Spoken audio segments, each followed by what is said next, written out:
안녕하세요, 성지고 학생 여러분. 6월 셋째 주 가정 수업을 시작하겠습니다. 이번 수업하고 그 다음 주까지 해서 이제 시험 진도를 맞추겠습니다. 오늘은 임신과 출산에 관한 그런 수업을 할 건데 8페이지 프린트 있잖아요. 8페이지 프린트 준비해 주시고 8페이지 프린트에 보면은 여기 보면 임신과 출산에 대해서 나와 있는데 가족계획 피임까지 하는데 그 중에 피임의 방법은 다음 시간에 저희가 면대면으로 등교 계약했을 때 그때 선생님이랑 수업에서 하겠습니다. 그리고 9페이지를 넘어가면 임신의 과정, 여기 수정과 착상까지 이거 다 알고 있죠, 여러분? 너무 쉬운 내용이긴 한데 이런 부분이 이번에 할 거고 임신의 징후는 30페이지라서 임신의 징후는 이번에 안 들어가고 그 대신 그 10페이지에 있는 여기 있는 임신을 돕는 모체 기간은 이제 여기 시험범위에 들어가게 되겠습니다. 잘 기억하세요. 임신을 돕는 모체 기간은 시험범위에 들어가고 그 다음에 여기 있는 임신의 징후 이거는 시험범위에 들어가지 않습니다. 자, 그러면 이제 우리 수업을 시작해 보겠습니다.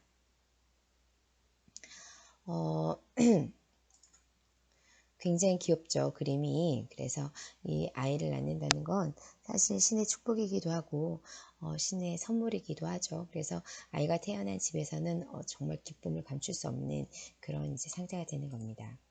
자, 이거는 우리 교과서 그림인데요. 이거는 여자의 자궁을 보이는데 사실 여기서 이제 수정되고 착상되는 것까지 설명을 하겠습니다. 이렇게 들어 많이 알겠지만 그 남성은 성적인 관계를 하게 되면 사정을 하게 되고 사정을 하게 되면 정자가 많은 수의 정자가 나오게 됩니다. 그 여자는 한 달에 한 번씩 난자가 나오는 거에 반면 남자는 사정할 때마다 굉장히 많은 수의 정자가 나오게 되죠. 몇천 마리 정도가 아니라 몇억 마리 이렇게 나오게 돼서 굉장히 많은 수의 정자가 빨리 이런 꼬리 운동을 통해서 여성의 몸 안에 들어가게 되죠. 여성의 자궁에는 난소가 2개가 있고 한 달에 한 번씩 각각에서 이게 한 번은 이쪽, 한 번은 이쪽, 3월은 이쪽, 4월은 이쪽 이런 식으로 나오기 때문에 정자가 나오지 않는 배란되지 않는 쪽으로 간 정자들은 길을 잘못 들었기 때문에 모두 다 소멸되게 되겠습니다. 그래서 길을 잘 찾아서 다행히도 잘 배란된 난자가 있는 그곳까지 도달한 정자는 여기서 이제 수란관에서 배란된 난자와 이제 결합을 해서 수정란이 되는 거죠. 그래서 이 난자가 사실은 이 난소에서 분열을 해가지고 밖으로 딱 나오게 됐는데 이런 걸 배란이라고 하고 배란된 난자가 기다리고 있으면 그때 이제 정자가 수란관까지 타고 올라와서 여기서 수정이 되는 거죠. 수정되면 끝나는 게 아니라 수정된 그 순간부터 세포 분열을 시작해요. 그래서 굉장히 이 자궁의 수란관 길이는 짧지만 세포 분열을 하게 되면서 천천히 이렇게 이동을 하게 되죠. 그래서 자궁 내막에 딱 안착해서 여기 콱 파고들 때 이때를 이제 착상이라고 하는 거죠. 가끔 이제 유산을 대는 어머니들이나 그 사람들을 보면 여기서 수정은 잘 되었는데 세포 분열을 하다가 엉뚱한데 이렇게 여기서 착상된다든지 아니면 세포 분열을 해서 자궁 내막에 이렇게 안착을 해야 되는데 충격을 받거나 또는 뭐 여러 가지 문제에 의해서 착상된 그 수정란이 그냥 몸 밖으로 떨어져 나가는 경우가 있어요. 이러면 임신 자체가 안 되는 거고 이거를 우리가 유산이라고 말하는 거죠. 그래서 자궁 내막이 이렇게 잘 착상되는 것까지 착상되면 비로소 이제 아가가 엄마 뱃속에서 이제 그 태아의 형태로 자라게 되는 거죠. 그런데 여기 보면 이렇게 빨갛게 되어 있는 이제 이런 부분들이 있잖아요. 그래서 여기가 원래 혈액으로 이렇게 감싸져서 아이가 이 속에 쫙 들어가서 엄마의 그 혈액을 통해서 영양을 공급받기 때문에 여기서부터 이제 아기가 잘 자라게 되는 거죠. 그래서 이 안에서 이제 아이는 발육을 하게 돼서 우리가 그렇게 바라고 고대하는 아기로 태어나게 되는 겁니다.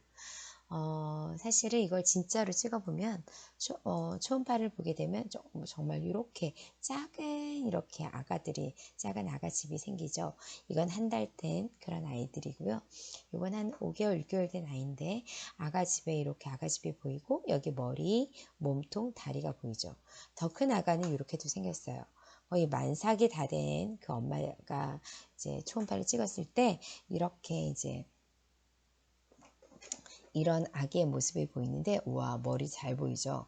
배도 보이고 다리도 보이고 실제로 여기다가 이렇게 초음파 기계를 대면 아기의 다리뼈, 등뼈, 그 다음에 뭐 심장이 어떻게 뛰는지, 손가락이 5개인지, 그 다음에 이제 손도 빨고 있는 모습 이런 거 다 보이고요. 심지어 발로 차는 거, 회전하는 거, 또 이제 이런 등등도 다 보입니다.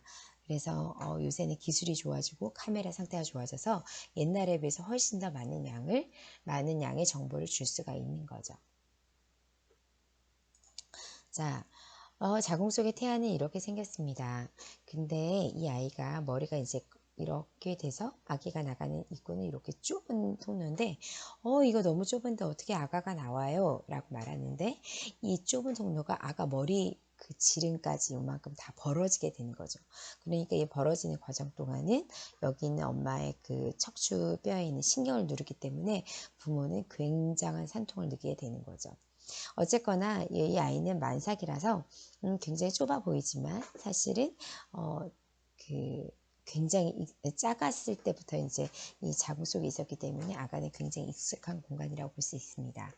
여기 보면 그 태반이라고 해서 여기 이렇게 빨갛게 보이는 이 부분이 보이시죠? 이 부분이 이제 부모로부터 영양분, 산소를 공급받는 그런 부분입니다. 여기 태반을 통해서 탯줄이 연결되어 있는데 이 태반이 탯줄을 통해서 아이한테 영양분과 산소를 공급해주고 아이는 이 탯줄에 보면 정맥과 동맥이 있는데 그 정맥과 동맥을 통해서 이제 아기의 노폐물을 태반을 통해서 이제 엄마한테 배출되는 그런 역할을 하게 되는 거죠.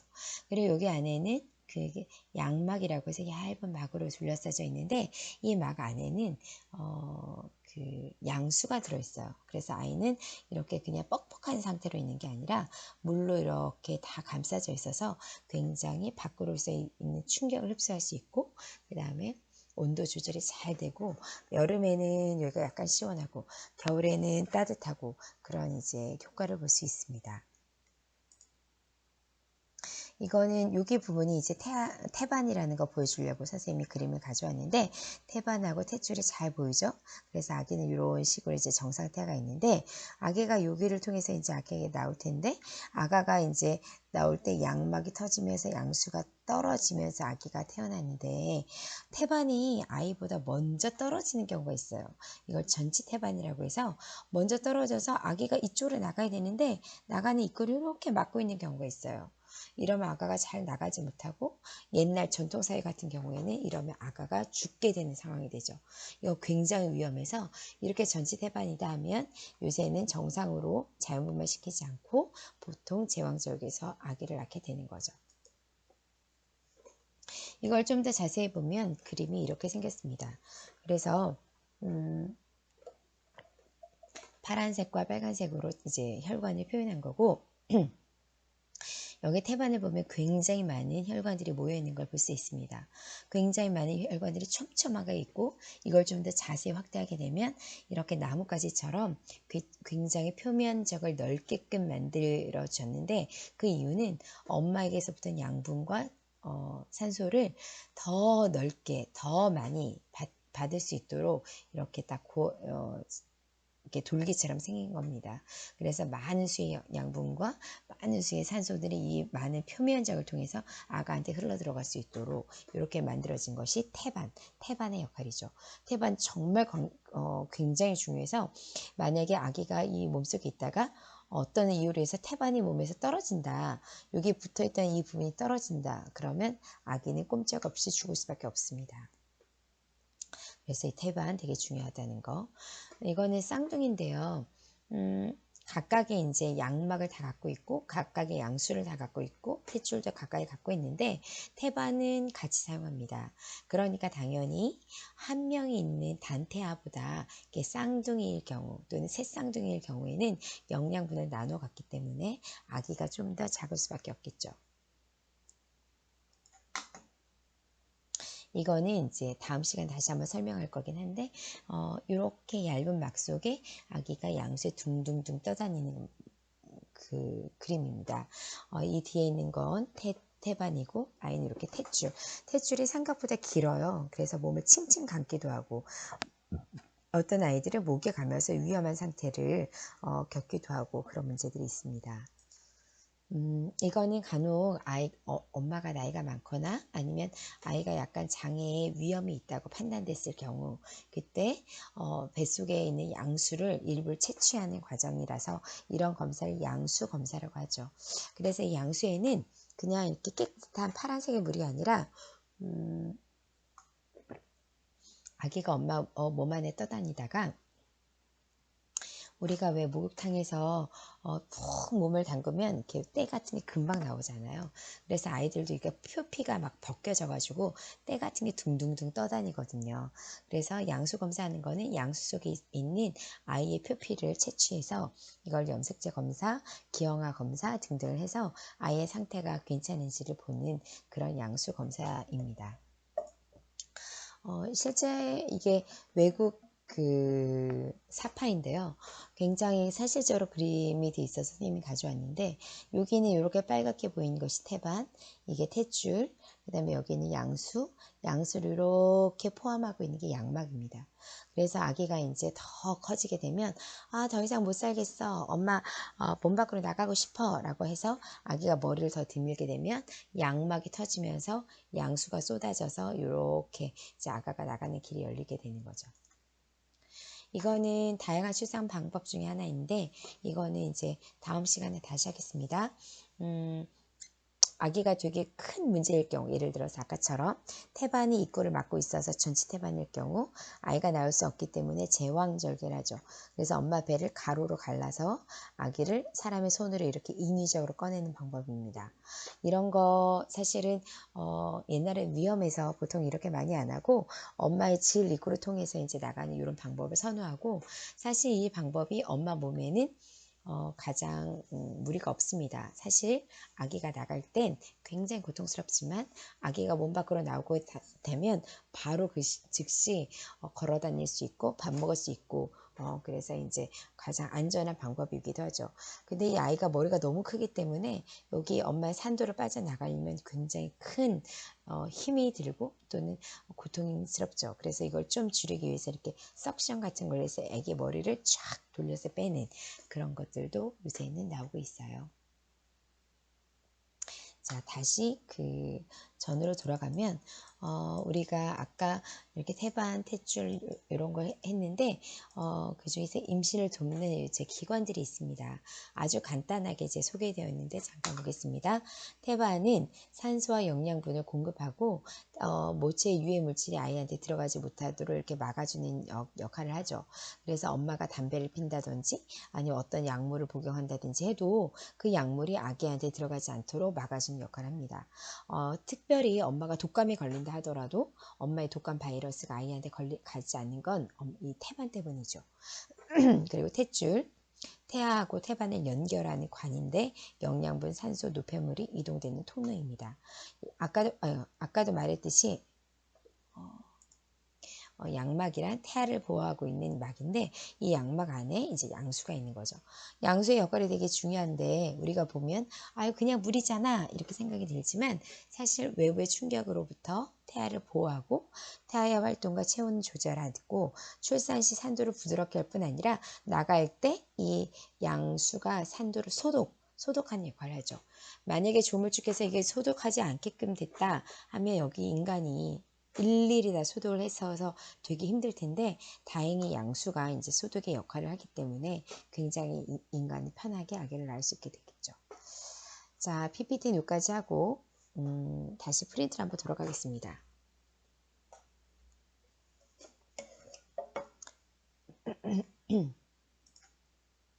자, 프린트 8페이지를 볼게요. 자, 8페이지 임신과 출산 다 찾았나요? 자, 처음에 이제 가족 계획에 대해서 이제 먼저 하겠는데, 여기 말하는 이 가족 계획은요, 아기를 어떻게 낳겠다는 이거 계획인데, 우리가 성적인 관계를 할 때마다 아기를 낳을 수는 없잖아요.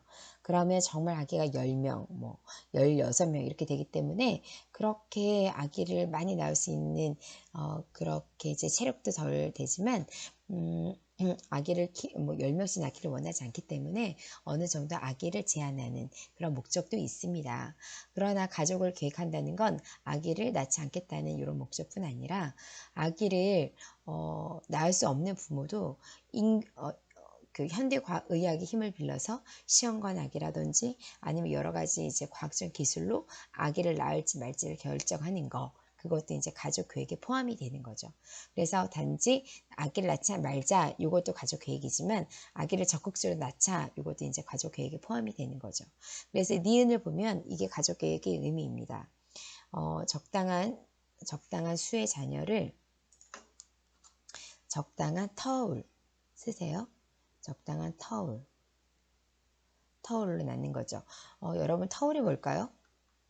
터울은 예를 들어서 첫째하고 둘째하고 여기 아이들의 이제 나이 차를 말하는 거죠.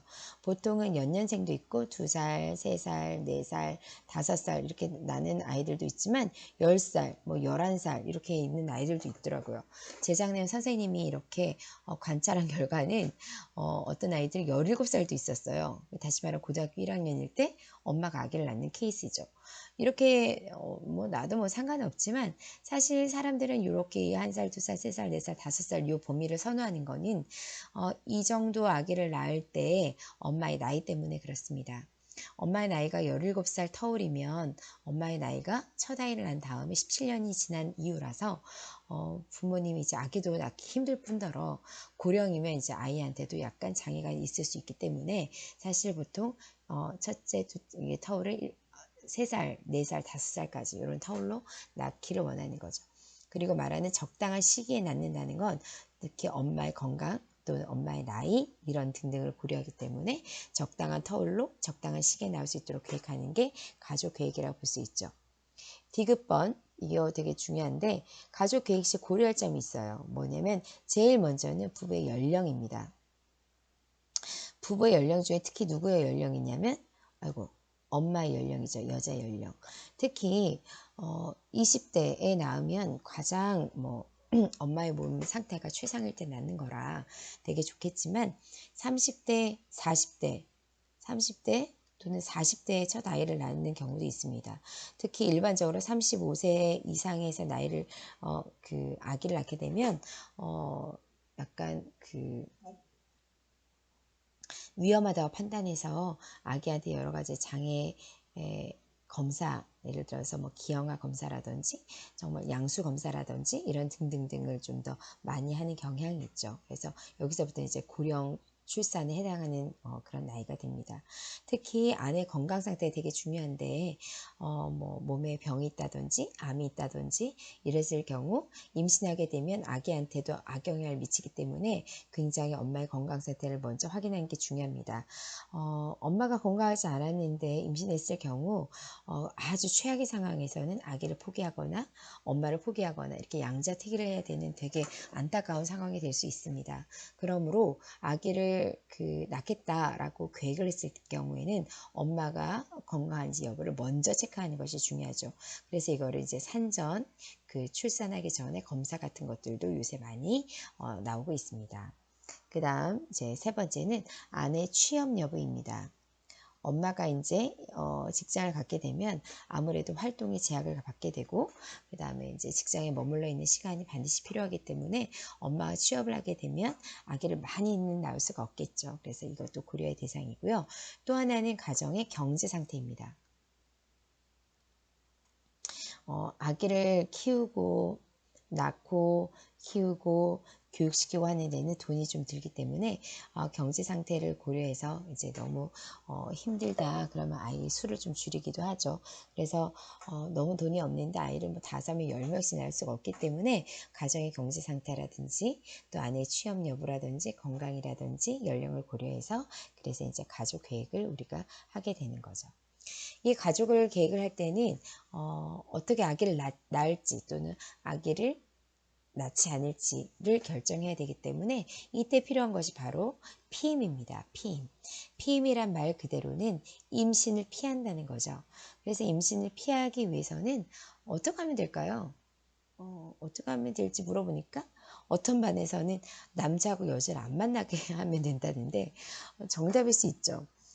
가장 피임의 원리는 남자의 정자와 여자의 난자가 합쳐지는 과정인 수정을 안 하게 하면 되는 겁니다. 그러니까 정자를 못 나오게 하든지 아니면 난자를 배출을 못하게 하든지 아니면 정자와 난자가 만나서 수정란이 됐는데 근데 수정란을 착상시키지 않고 수정란이 얘를 착상하지 않고 그냥 몸 밖으로 그냥 버리는 겁니다. 이래도 피임이 되는 거죠. 그래서 보통 정자와 난자가 맞는 수정 현상을 맞거나 아니면 수정란이 됐다 하더라도 착상이 안 되게끔 하는 거 이런 게 이제 피임의 원리죠. 그런데 사람에 따라서는 이 피임을 영구적으로 하는 사람이 있고 나는 결혼한 다음에 한 5년간 열심히 일해서 내 집 마련할 거야. 그동안에 아기를 안 가질 거야. 하고 이렇게 단기간만 하는 사람들도 있죠. 그러니까 좋은 피임법이란 피임법에 대해서 한번 보겠습니다. 좋은 피임법이란 사용이 되게 간편해야 되죠. 사용이 되게 복잡하거나 그러면 이제 잘 사용하지 않게 되기 때문에 그렇죠. 그 다음에 피임 효과가 확실할 것. 그래서 피임 효과가 좋지 않아서 그냥 피임을 했는데 덜컥 임신이 되면 그에게 차질이 생겼기 때문에 피임 효과가 좋고 확실한 걸 사람들이 원하죠. 그리고 인체에 무해할 것. 이걸 사용했더니 그 다음에 임신에 영향을 줘. 아니면 몸이 아파? 이런 것들이 있으면 안 되겠죠. 그 다음에 원할 때 언제든지 임신 가능 상태. 원할 때 언제든지 임신 가능 상태로 돌아갈 수 있는 거 이런 이제 하나 둘 셋 네 가지 이런 이렇게 피임 기구들을 많이 사용하게 되죠. 자, 피임 방법은 남자 여자 이렇게 있는데 이거는 조금 복잡해서 이거는 다음 시간에 하겠습니다. 그 다음에 9페이지 임신의 과정에 대해서 한번 볼까요? 임신의 과정에 보면 정자하고 난자, 아까도 말했죠. 정자. 자, 씁시다. 정자는 남자의 고환에서 만들어집니다. 고환. 그래서 고환을 다치거나 그러게 되면 정자가 만들어지지 않을 수 있겠죠. 그래서 평생 이제 내시처럼 사는 고자의 상태를 살게 되는데 그러므로 남자들 과격한 축구라든지 과격한 운동할 때 굉장히 조심하셔야 되죠. 그리고 사정 1회 한번 사정할 때마다 한 3, 4mm 정도 나오는데 보통 나오는 개수가 2억에서 3억입니다. 엄청나게 많죠. 그런데 실제로 수정되는 그 정자의 마리수는 한 마리. 요 한 마리만 수정에 딱 사용되기 때문에 여러분이 태어나는 가능성은 2억에서 3억 분의 1이죠. 그러므로 사실 우리가 대학 갈 확률이 3억 분의 1이다 라고 하면 대학을 못 가는 거죠 사실은. 그런데 여러분이 태어난 거 3억 분의 1의 가능성으로 태어났기 때문에 여러분은 진짜 행운합니다. 그러니까 자신을 너무 가볍게 여기지 마시고 내가 태어날 확률이 3억 분의 1, 또 난자가 배출되는 배란의 그 가능성까지 따지면 보통 뭐 10억, 100억 분의 1의 가능성으로 여러분이 태어난 거기 때문에 굉장히 여러분의 생명을 소중히 여기고 매일매일 삶을 즐겁게 사시기 바랍니다. 크기는 굉장히 작아서 난자의 40분의 1이에요. 되게 작아서 빨리 갈 수 있겠죠.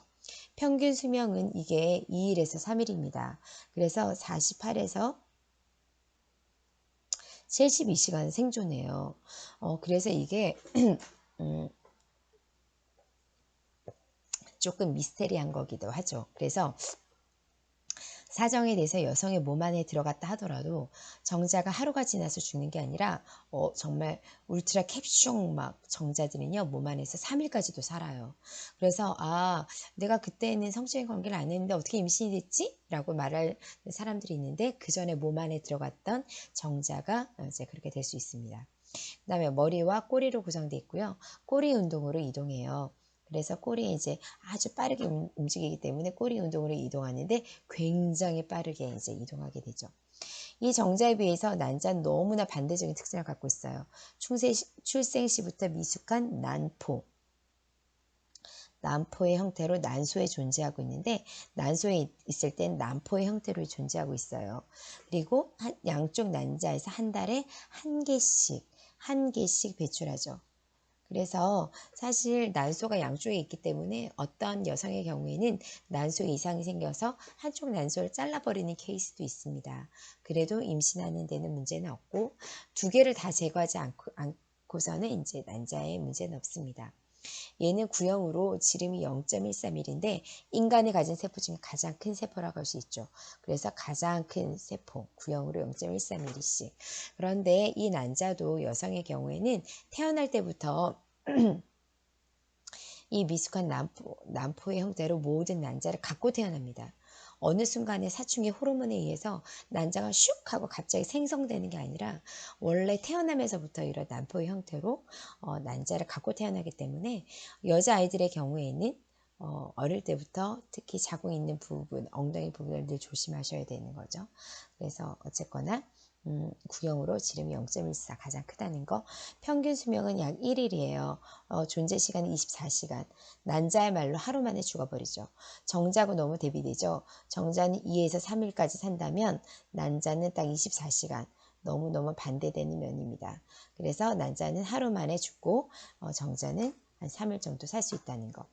정자에 비해서 매우 이동 속도가 느리고 잘 움직이지 못합니다. 그러니까 답답한 정자가 어디까지 올라오냐? 수란관까지 와서 이제 결합을 하게 된다는 거죠. 자, 그리고 수정과 작상을 한번 보겠습니다. 자, 난소 내 미숙한 난포가 사춘기 여성의 호르몬에 의해서 성숙되고 배출되는 현상, 이걸 뭐라고 하죠? 여러분? 잘 알죠? 이거를 배란이라고 합니다. 쓰세요. 배란. 난포가 여성의 호르몬에 의해서 성숙되는 거, 성숙돼서 이제 난자의 형태로 배출되는 거 배란이라고 해요. 그 다음에, 왜 자꾸 이게 그려지지? 남성의 고환에서 정자 배출되는 거 뭘까요? 대답해 보세요. 뭐? 이거는 사정. 그 다음 난자와 정자가 난관에서 결합하는 현상.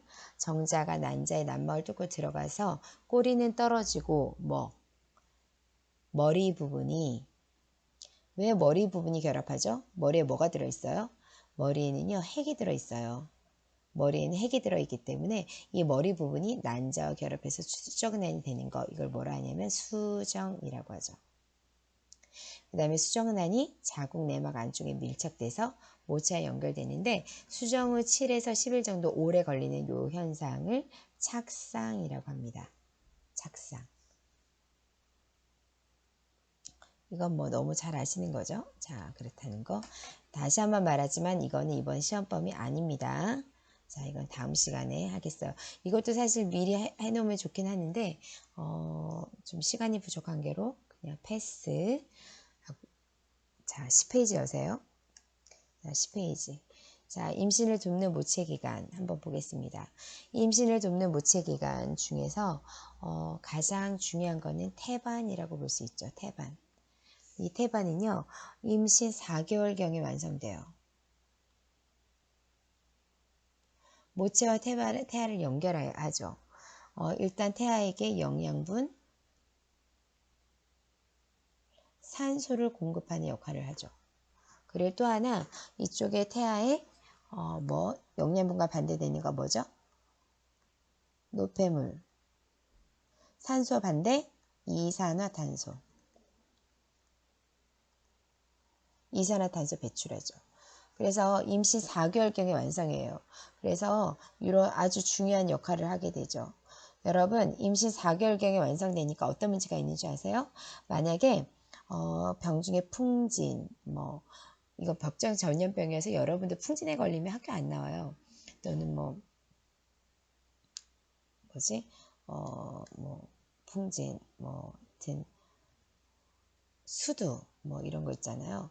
이렇게 하면 이런 거 열이 많은데 만약에 엄마가 4개월 전에 이렇게 이런 병들이 걸리잖아요. 그럼 아이들은 100% 기형아가 돼요. 근데 이렇게 엄마가 수두라든지 풍진이라든지 여러 가지 각종 질병에 걸렸는데 엄마가 4개월 넘었을 때 걸렸다. 그러면 아기는 거의 안전하다고 볼 수 있죠. 이 차이는 뭐냐 하면은 이 바로 태반의 차이예요. 4개월 전에는 태반이 완성되지 않았기 때문에 부모님이 이런 병에 걸리게 되면 이게 바로 아이한테 직접적으로 가서 아이는 거의 다 죽게 되는 거죠. 뱃속에서. 그런데 4개월이 넘게 되면 태반이 이런 걸 거르기 때문에 아이는 안전하다고 볼 수 있습니다. 특히 이런 거, 이거 네 번째 되게 중요한데 바이러스를 막아주는 잠시만요, 좀 키울게요. 바이러스를 막아주는 쓰세요. 항균 작용,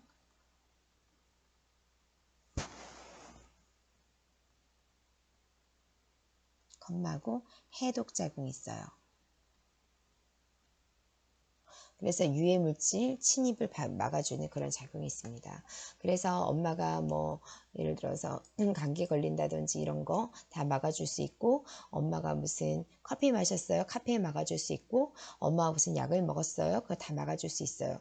그런데 막지 못하는 게 있어. 다 막아줄 수 있지만 막지 못하는 게 있어요. 그거 늘 조심하셔야 돼요. 뭐를 못 막을까요? 태반에서 못 막는 건 알코올, 술하고 담배는 안 됩니다. 술하고 담배는 탯줄을 통해서 바로 아기에게 가요. 엄마가 술을 마시면 아기도 똑같이 술 마시는 거고 엄마가 담배를 피게 되면 탯줄을 통해서 담배 니코틴 바로 아기한테 갑니다. 태반이 거르지 못하는 건 술과 담배예요. 그러므로 여러 가지 바이러스도 막아주는 항균 작용이 있고 해독 작용이 있고 여러 가지 병에서도 막아줄 수 있지만 술과 담배 같은 것들은 아이한테 절대 막지 못하기 때문에 엄마들이 술, 담배는 바로 끊으셔야 되는 거죠. 자, 그 다음 태반은 태아의 성장에 맞춰서 함께 성장하다가 태아가 산모 몸 밖에 살 수 있을 정도가 되면 그 역할을 멈춥니다. 쓰셔요. 그 역할을 멈춤. 그래서 태아가 산모의 몸 밖에 살 수 있을 정도가 되면 역할을 멈추고 이제 엄마 몸 밖으로 빠져나오게 되는 거죠. 아기가 태어날 때. 그래서 태반의 역할 되게 중요합니다. 그 다음은 탯줄입니다. 이 탯줄은 태아와 태반을 연결하는 끈입니다. 그래서 두 개의 그 혈관이 있어서 동맥과 정맥이 있고 노폐물 배설하고 산소 영양을 공급하는 그런 이제 역할을 하게 되죠. 그 다음 세 번째는 양수입니다. 양수. 이 양수는 이제 엄마 뱃속에 있는 물이죠. 양수 쓰세요. 자궁 내부에 차 있는 액체. 자궁 내부에 차 있는 액체 양수이죠.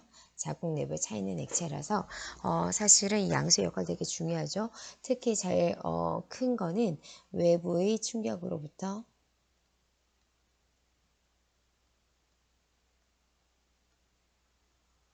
태아 보호. 그래서 엄마가 무슨 툭툭 부딪힌다 하더라도 그 모든 충격이 아기한테 가지 않는 것은 다 양수 때문이죠. 그리고 정상적인 온도를 유지합니다. 그래서 체온 조절의 기능이 있고요. 그 다음에 아이가 몸속에서 자유롭게 팔다리 움직이고 막 손가락 빨고 회전하고 이런 거 다 양수 덕에 할 수 있는 겁니다. 그리고 요거 잘 알아두세요. 출산 시 산도 소독해요. 그리고 태아가 산도를 쉽게 빠져나올 수 있도록 도와주는 역할을 하죠. 산도가 뭐냐면 아가가 이렇게 이렇게 엄마 뱃속에서 아가가 이렇게 이렇게 있죠. 여기 이렇게 이게 태반이고 여기 탯줄인데 아기가 엄마 몸 밖에서 이렇게 나가거든요. 여기. 근데 여기가 아기 머리가 빠져나가 요 방향 이렇게 나간 여기가 뭐라 하냐면 이거를 산도 출산하는 길 그래 산도라고 해요. 근데 여기 산도가 되게 길기 때문에 요 산도가 되게 길기 때문에 아기가 나갈 때 여기가 감염될 수가 있어요.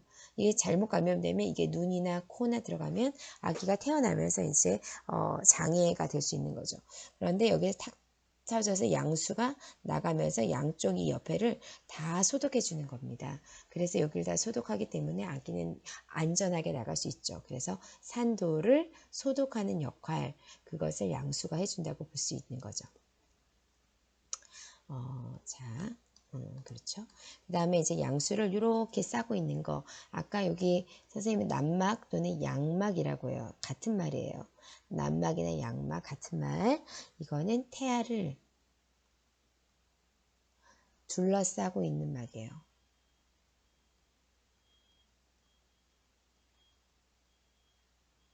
태아를 둘러싸고 있는 막이어서 여기서 양수를 생성하기도 하고 이 양막이 아기가 나올 때 먼저 탁 터지면서 그 다음에 양수가 흘러나오는 거죠. 그래서 양막이 터져서 양수가 나올 수 있도록 그래서 양수가 이렇게 양막 안에 이렇게 살포시 있다가 양막에 파열되면서 이제 양수가 나가는 겁니다. 그 다음에 착상한 수정란이 태아로 자라는 곳 여기가 어디냐 하면 바로 자궁이죠. 자궁. 그 다음에 분만 예정일인데 분만 예정일은 요까지는 한번 보셔야 될 것 같습니다. 임신 기간은 수정된 날로부터 266일 최종 월경일로부터 약 얼마나 걸리냐면 280일이에요. 왜 최종 월경일로부터 이렇게 많냐면 수정된 순간부터 했을 때 260일인데 수정된 순간이 우리가 언제인지 잘 모르기 때문에 마지막 최종 월경일 기준으로 삼는 경우가 많습니다. 마지막 최종 월경일이란 수정된 날보다 그 전이기 때문에 보통 최종 월경일에서 280일 요 계산법을 많이 따르죠. 수정된 날로부터는 266일이지만 최종 월경일로부터는 280일이니까 약 한 9개월 정도 된다고 볼 수 있는 겁니다. 태동을 느끼는 날로부터 보통 태동은 5개월 때 느끼기 때문에 여기서 이제 한 20주 한 5개월 더 더하면 이제 10개월이 되는 거죠. 약 20주 이렇게 이제 걸리게 되는 거죠. 그래서 보통 월경 주기가 규칙적이지 않을 경우에는 태동을 느낀 날로부터 임신 기간을 결정할 때가 많습니다. 자, 여기까지 하겠습니다. 자, 분만 예정일 또 여기 있는 그 임신을 돕는 모체 기간 그리고 여기 임신의 과정 그리고 그 다음에 가족 계획의 의미, 피임의 원리 이런 것들에 대해서 했는데 다음 시간에 이제 피임 방법까지 해서 시험 범위를 마무리하겠습니다. 여러분 너무너무 고생 많았고 선생님이 또 이제 이 영상을 보고 그 다음에 안내를 할 텐데 그 안내에 따라서 이제 수업에 참여해 주시기 바랍니다. 고생하셨습니다.